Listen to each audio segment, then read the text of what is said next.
Israel seems to be on trial, which I don't understand. That Israel, people are saying ceasefire. And of course, none of us want violence, but there was a ceasefire on October 6th.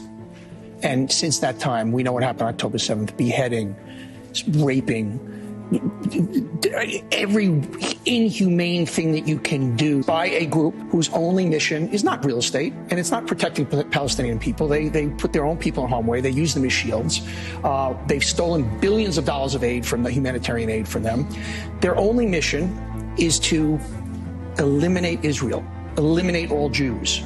That's it. That's their mission. And yet, constantly, Israel seems to be on the defensive. There is something that, for some reason, evil is not graded the same way when it's against Jews and it's against Israel. And I don't understand that. There's such an anti-Israeli bias because their domestic politics under Netanyahu. Netanyahu needs to go, by the way. Correct. And I think U.S. foreign policy experts think that he may not be there. He may not be. But there is this real bias against the plight of Israel, even in the wake of 1,400 primarily civilians being slaughtered over an 8.5-hour period, mutilated, slaughtered, raped in front of their children and husbands and wives. And what has Israel since then been on the defensive, explaining every move they make? And obviously, like any human, we want to do everything we can to protect every life. Of course. But they're in a war. And innocent civilians are going to be hurt, just like innocent Germans were hurt. But you still got to take out the Nazis. You got to take out ISIS. And Hamas has to be taken out. And there's no other answer. You can't live next door to people whose entire mission is to annihilate you and destroy you. And people in this country are cheering.